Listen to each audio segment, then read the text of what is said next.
Hi, everybody, and welcome to the weekly wrap for September 18th, 2020. My name's Maryann Simpson, Director of Apex Media. And I'm Seth Miller from PaxX.Aero. Maryann, you crossed the pond again. You're home. Yay, I'm back home. I did make it back to London safely, and I'm back in quarantine again. Yay! Just wanted to fill everybody in on my flight for those who care. It was a little bit more busy on my Air Canada flight coming back from YYZ to London.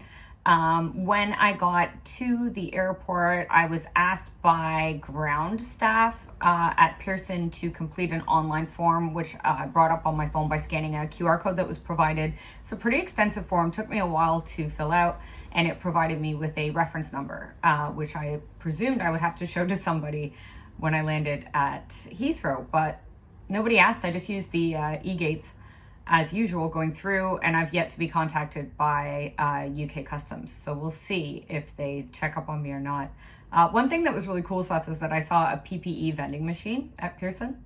Nice. Yeah, I mean, I knew they had those in LA. I don't know how common they are, but I did spot one, and it's not as appetizing as one that's full of Skittles or Mars bars, but there you go. Got a picture of it. Or even fancy makeup or headphones or any of those other things that you kind of want to have to take with you on your travels. There was a cool mask that had the Canadian flag on it, which I thought about, but then just decided it wasn't necessary. Details. It's interesting, the varying levels of sort of follow-up on different quarantine type procedures and how different countries are, managing that raises a lot of challenges and questions for passengers of what does it mean? Am I going to actually be able to make my trip? Things like that. And we've seen, partly in response to those varying responses from the countries, a big push towards increased testing rather than quarantine for travelers. Yeah, exactly. I know the UK Heathrow Airport is working with Collinson on a trial, which unfortunately I didn't get to participate in my journey. But this week we've had some great news from Italy, which is one of the countries, earliest and hardest hit by the problems that we've been having in the travel industry. And they now are trying to lead the way in terms of finding solutions in testing passengers to reboot travel and reboot the economy and get people moving around again. So yesterday they've got 7 flights that go from Rome to Milan every day. Yesterday they started, and this will go on for the next month, that 2 of those flights will be only for passengers who have tested negative. And there's 2 options for the test. One is you can show up with your own test that you took in advance within the past 72 hours. But the other, and this is the really exciting part for me, is a sort of quick test administered at the airport with results in under half an hour.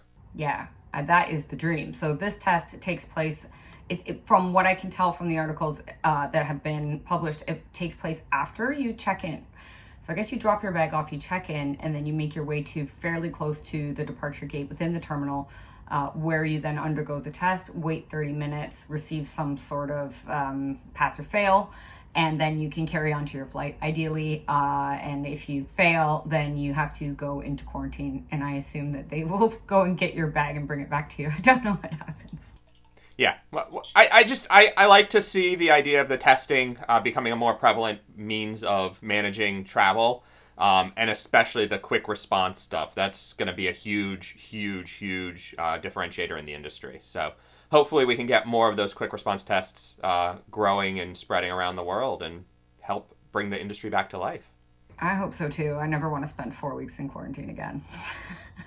Better than 4 weeks in the hospital, MJ. Better than 4 weeks in the hospital. That is very true. Okay, moving along. One country that hasn't had nearly so many infections or cases as places like Italy or the UK or even Canada is Fiji. They've only had 32 cases, and yet despite this very low infection rate, the South Pacific island nation has had its borders closed to any international travel for quite some time. You can't even transit through Fiji. You can only go there if you are a citizen or a resident.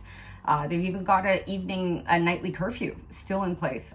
So this is obviously making a very difficult operating environment for the country's flagship carrier, Fiji Airways.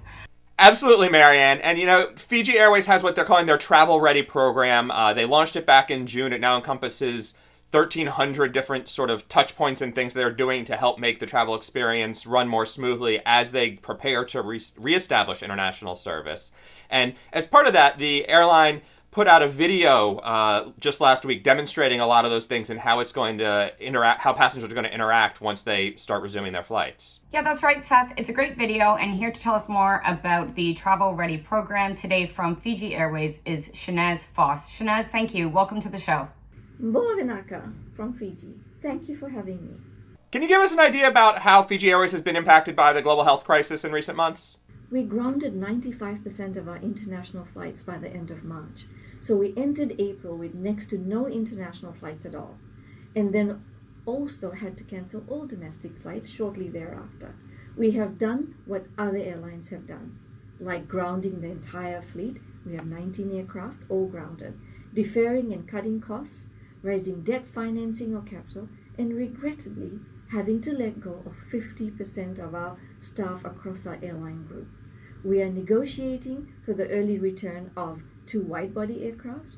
We have cargo-only flights operating at the moment, pretty much at cost, just to ensure we're able to keep vital supply chains going for the Fijian economy.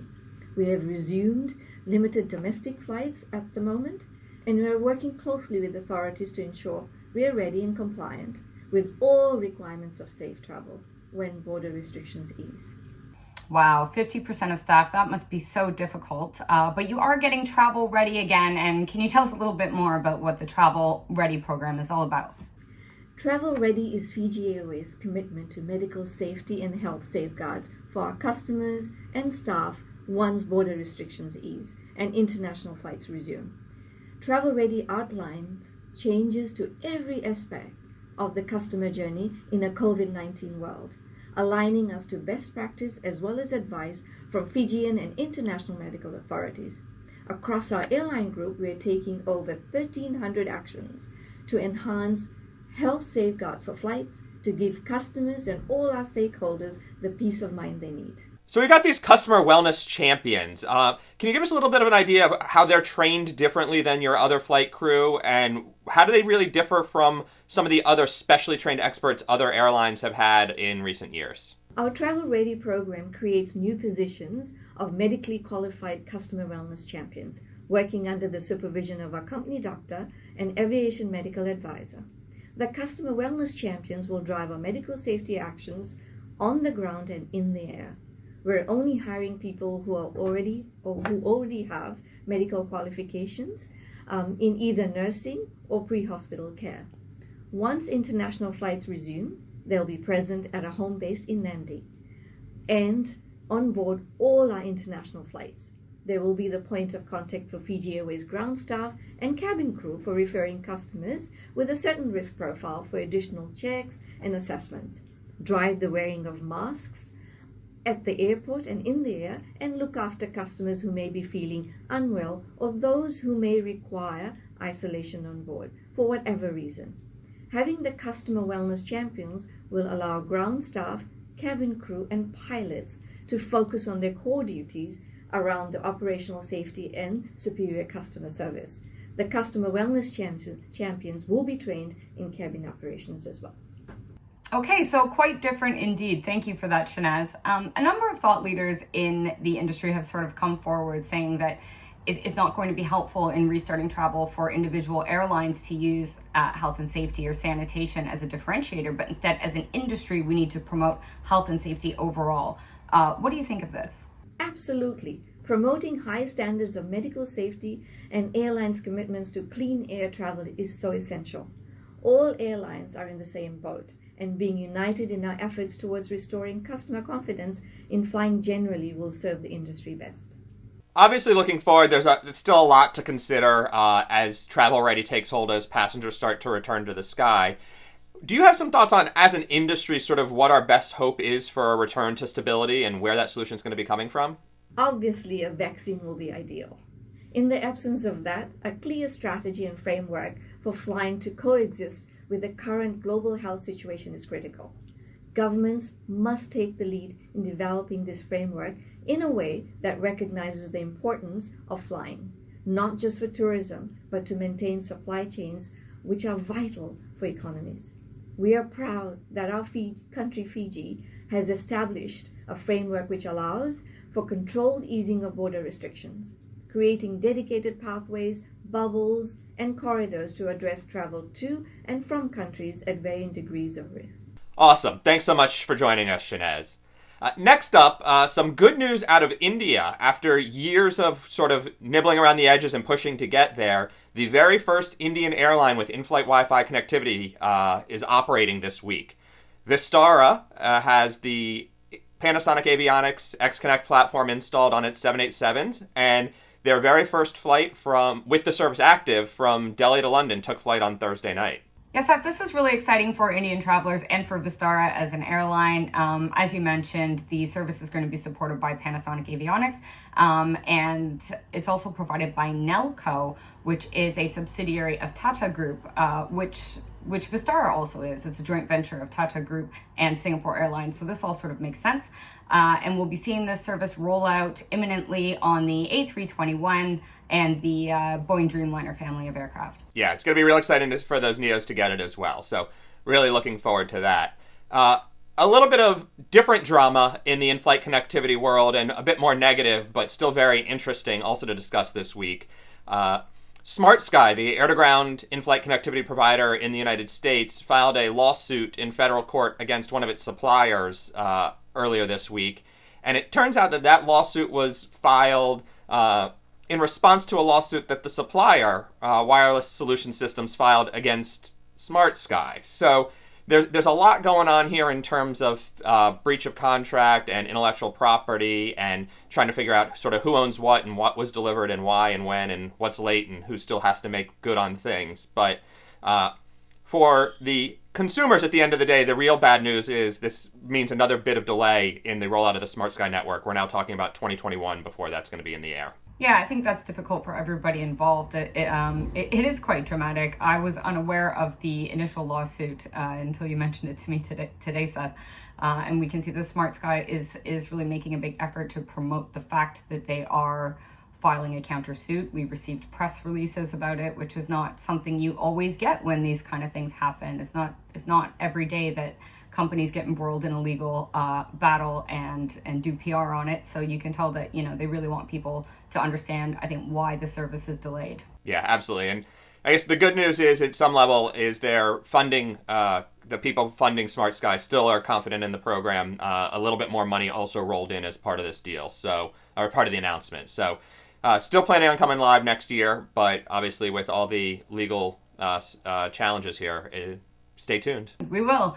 Okay, and as a final thought, I just wanted to do a bit of an event plug for anybody who is stuck with the video for this long. Thank you. The FTE APEX Virtual Expo now has 150 airlines registered and over 300 exhibitors. So we're all looking forward to that event taking place in December. You can learn more about that and register at futuretravelexperience.com. And then also next week, I'll be moderating a panel on in-flight entertainment and connectivity. It's going to have some really familiar faces on it, like our good friend Patrick Branley from Emirates, as well as reps from Viasat, Panasonic, and El Al, Israeli Airlines. So if anybody is free on Wednesday, September 23rd, make sure you register and check that out. Awesome. Looking forward to seeing you on the air again. All right. Well, thank you so much, Seth, for joining us today. That's all the time we have. Wear a mask. All right, and thank you everybody for watching. Make sure to hit subscribe and share this video if you enjoyed it. Check out apex.aero and paxx.aero for more aviation news, and we'll see you next time. Bye-bye.